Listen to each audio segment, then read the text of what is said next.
Hey everybody, and welcome to this prayer with me. It seems like you are really looking for something powerful today, a message of hope and strength. Life can feel like a raging storm sometimes. You ever feel that? Waves of doubt and fear and uncertainties crashing all around us. It's easy to feel lost and overwhelmed, even hopeless sometimes. But what if I told you there's an anchor, something strong and steady? Something that can hold you fast even in the fiercest storms, and not only help you weather the tough times, but help you emerge stronger, more resilient, more filled with hope than ever before. Well, that's what we're diving deep into today. That idea that true strength, lasting hope doesn't come from external forces. It comes from within. It comes from a place of faith, a connection to something bigger than ourselves.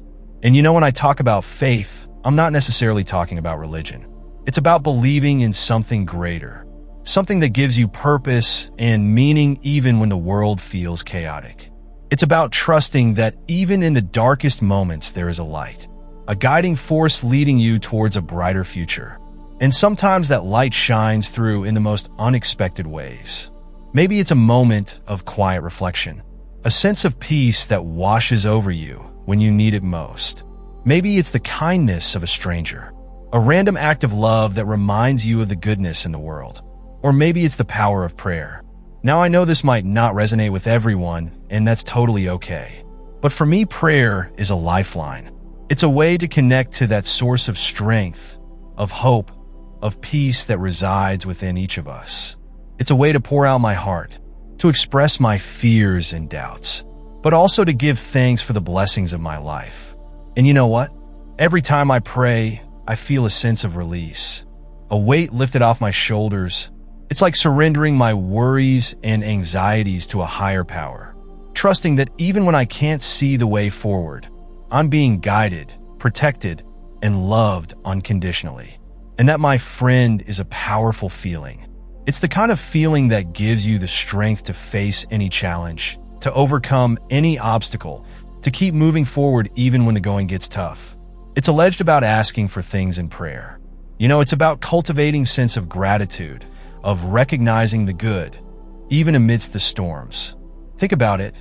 When you focus on what you're grateful for, it shifts your entire perspective. It's like taking off a pair of dark, heavy sunglasses and seeing the world in vibrant color again. Suddenly, the challenges don't seem so insurmountable. You start to notice the little things, the everyday miracles that you might have overlooked before. The warmth of the sun on your face, the sound of laughter, the love of family and friends. These become precious gifts, reminders that even when things are tough, there's still so much to be thankful for. And that gratitude, it fuels your spirit. It gives you the energy to keep going, to keep fighting, to keep believing that better days are ahead. You know, there's a beautiful passage in the Bible in Philippians 4:6-7. It says, "Do not be anxious about anything, but in every situation by prayer and petition with thanksgiving, present your request to God. And the peace of God, which transcends all understanding, will guard your hearts and your minds in Christ Jesus." I love that. Your minds is that even when we're facing incredible challenges, we don't have to carry the burden alone. We can surrender our worries to a higher power.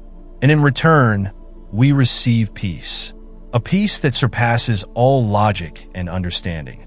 It's the kind of peace that calms the storm within, that gives you the strength to face whatever comes your way with courage and grace. And you know, when you're grounded in that peace, you can start to let go of the things that are holding you back. The anger, the resentment, the bitterness, you can start to forgive. Now, forgiveness isn't easy, especially when you've been hurt, betrayed, or wronged in some way. It's natural to feel angry, to want justice, to want the other person to suffer. But here's the thing, holding on to that anger, that resentment, it only hurts you in the end. It's like drinking poison and expecting the other person to die. It festers inside you, eating away at your peace and happiness. Forgiveness is about setting yourself free. It's about releasing the burden of pain and anger so you can move forward with a lighter heart. It doesn't mean condoning the wrongs. That was done, or forgetting about it. It simply means choosing to let go of the negative energy that's weighing you down. And when you do that, something amazing happens. You open up space for healing, for growth, for new beginnings. You start to see the situation and the person who hurt you with more compassion and understanding. And maybe, just maybe, that forgiveness extends to yourself as well, forgiving yourself the mistakes you've made, for the times you've fallen short, for not being perfect. Because let's face it, we all make regrets. But holding on to guilt and shame, it doesn't serve anyone. It keeps you stuck in the past, preventing you from moving forward into a brighter future. So how do we cultivate this forgiveness?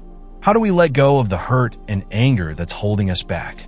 Well, for me, it starts with prayer, with surrendering my pain, my anger, my need for revenge to a higher power, trusting that justice will be served in this life or the next, and that I don't have to carry the burden of judgment and retribution. It's about asking for the strength to forgive both others and myself. And you know what? It's amazing how, when you truly surrender, that strength is given. Suddenly the anger begins to dissipate, resentment fades, and in its place, a sense of peace and lightness emerges. It's not always easy, and it doesn't happen overnight. But with faith, with prayer, and with the willingness to let go, forgiveness is possible. And it's one of the most powerful gifts you can give yourself. You know, when we talk about strength and hope, it's easy to get caught up in the big dramatic moments. The mountaintop experiences the miraculous breakthroughs, those sudden shifts in fortune. But what about the everyday moments? The quiet struggles, the small victories, the slow and steady climb towards a better life. Those moments are just as important, maybe even more so, because it's in the everyday, in the ordinary, that we build our resilience, our character, our faith. It's like building a house brick by brick, each act of kindness, each moment of gratitude, each time we choose forgiveness over resentment, each prayer whispered in the stillness of the night. It's another brick, made another step towards creating a solid foundation for a life filled with hope and strength. And you know what? Sometimes the most powerful acts of faith are the smallest ones. The simple act of getting out of bed when you feel like you can't face the day, the choice to smile at a stranger when you're feeling down, the decision to offer a helping hand to someone in need, even when you're struggling yourself. These seemingly small acts, they ripple outwards, create a wave of positivity that can touch countless lives. Remember, you don't have to be perfect. You don't have to have all the answers.